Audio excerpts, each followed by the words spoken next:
Michael Jordan is one of the most prominent names on the planet. Since he isn't too keen on public appearances, even a glimpse of his airness causes a frenzy among fans.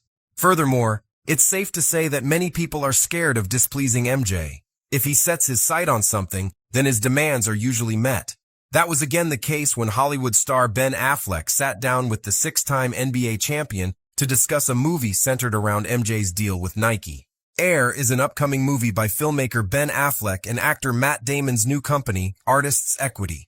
It is a biographical film that follows the long-standing partnership between Michael Jordan and Nike. We are introduced to Jordan's mother, a resolute woman who recognizes her son's unparalleled talent and refuses to compromise on his potential.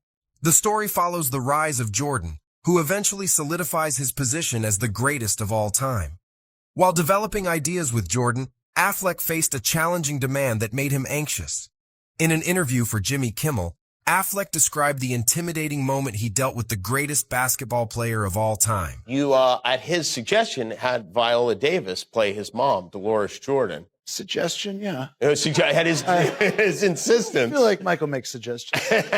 I don't know. I can't pretend to be, I'm going to sit here and act like, yeah, we're friends. Like, I'm totally intimidated by him, and I don't know. I'm run into him a couple of times, and I was going to do the movie, and I was like, listen, could I sit down with you just for an hour? Because I'd like to talk to you about this thing. I got the script. And if you don't want me to do it, I just won't do it.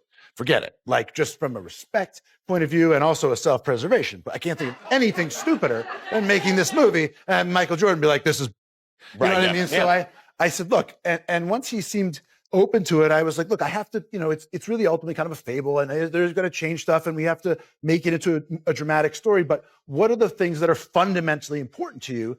And that are like, absolutely, you cannot violate these truths, because I will not. And he's very tellingly, he wasn't about like, I did this, I did. He talked about other people. He talked about his mom. Yeah. And this is a guy who's so intimidating, so powerful. So like just sitting across from him, you just feel kind of like, and he had this look of kind of reverence. And he talked about his mother, and what she meant, and how he was like, I didn't want to go to Oregon. I would have signed away my rights for a red Mercedes for life. That red Mercedes. What? Really? He's like, yeah, my mom told me this is, hey, my mom went to the bank, and he talked about such respect. I said, she sounds fascinating. Wow, do you think I could call her up? And he was like, you could try. Then I made the classic error of saying, so who do you think might be? It has to be Viola Davis. I was like, it does have to be Viola Davis. Despite the movie being centered around Michael Jordan, he does not appear in the film. And Affleck, the director of the movie, explained why. I just was never going to show Jordan because he's just too famous, too meaningful. I try to show you somebody that's not Michael Jordan and convince you like, that's Michael Jordan. He did it very cleverly. You're going to go, well, it's all.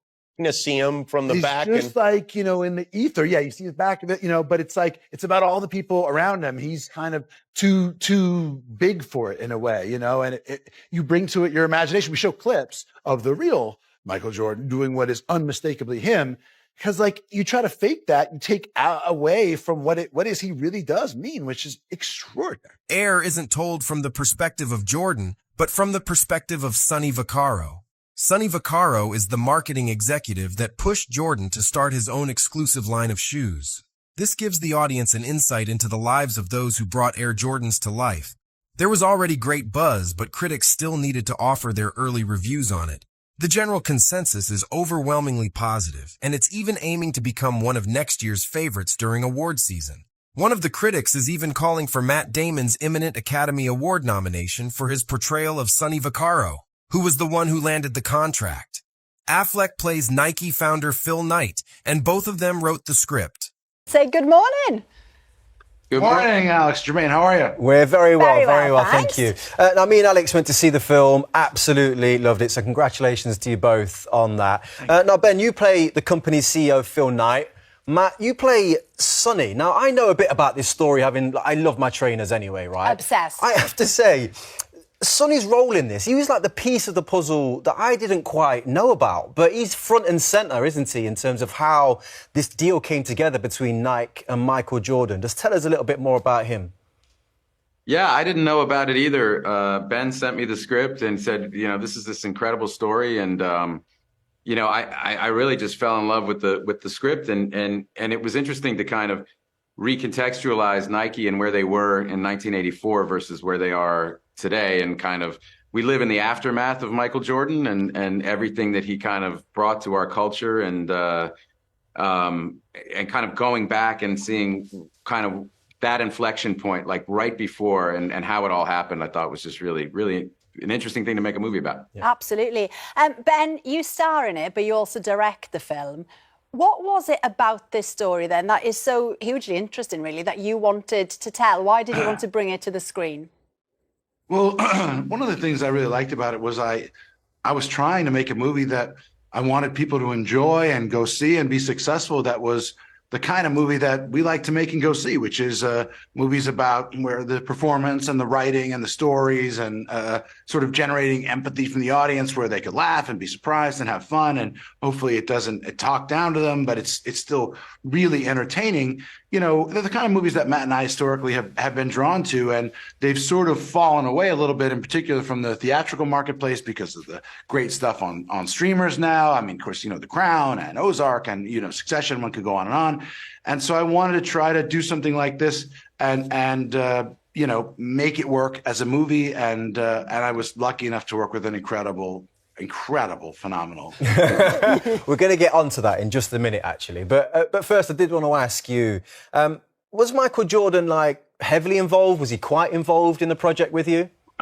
No, and I think it's important to point out that this is not, particularly given that one of the themes of both the movie and the company that Matt and I started, it really kind of centers around appropriately compensating people for what they do, for their contribution, and valuing them, that this is not the Michael Jordan story. He's in fact not even in the movie. For one thing, I thought it would be too difficult to get the audience to believe that anyone other than Michael Jordan was actually Michael Jordan, considering he's so iconic.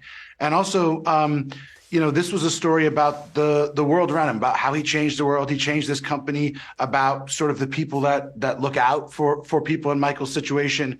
And so the involvement really was limited to me having the opportunity, him being gracious enough to give me the opportunity to sit down with him and say, listen, the script came across my desk. I'm going to, you know, first of all, I won't make it if you don't want me to, just full stop. And second of all, if you're open to the idea, because I have to change things in order to make it a sort of a fable and to make it an hour and a half and not, you know, this sort of mired in historical detail, I want to know what things are absolutely inviolate, that you can't have changed and that are important to you. And he actually, it was telling, he kind of, he cared about others being mentioned as important to the process, among them Howard White, who Chris Tucker plays, George Raveling, who Marlon Wayans plays, and talked about the importance of the role his mom played, who's of course played by Viola Davis. Yeah, amazing. Extraordinary. Yeah, what a performance. I just came away thinking, I'm going to be a mum like that. Yeah. But now you two have worked Me together. too. I want it. Exactly. We're all on side with that. You two, as you mentioned, have worked together many times, famously on the Oscar-winning Good Will Hunting. Now then, Matt, this is the first time that Ben has directed you, though. He was kind of in charge. What sort of boss was he?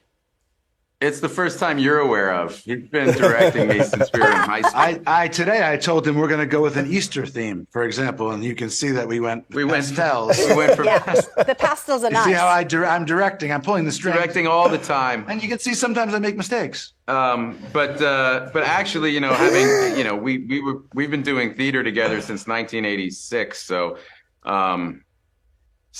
Very old. But so and then writing screenplays together over the years, and so kind of creative problem solving is part of our friendship. It's kind of baked into our friendship. So this felt like a natural extension of that. It didn't feel weird at all. Yeah. Taking direction from him. Well, your friendship goes, you know, all the way back. And is it right, Matt, that Ben was always commenting on your performances at school, even?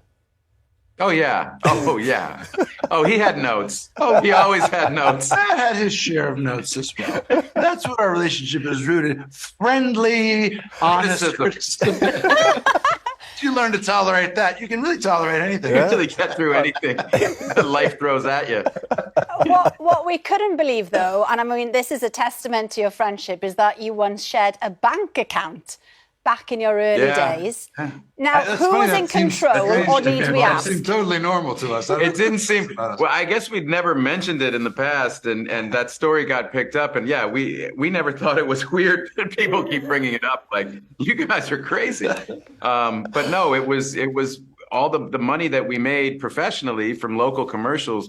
We'd put into this account, and we could use that money was for going to New York and auditioning, and you know, we were very, very serious kids about acting and about our careers. And I think, you know, we pushed each other. I think because it was an odd thing being from Boston, having nobody in our families be in the entertainment business, be from a city that wasn't an entertainment city, and be that committed to it. And I think our obsession, when we met each other, I think our kind of individual obsessions kind of fed on each other. We really kind of bonded over that, and was actually it's a difficult thing, right, to break into. It's scary, it's hard, it seems incredibly daunting. So I think we took a lot of, I know I did, like a lot of solace and reassurance in the fact that felt like we were in it together. Yeah. You know? Well, I think you guys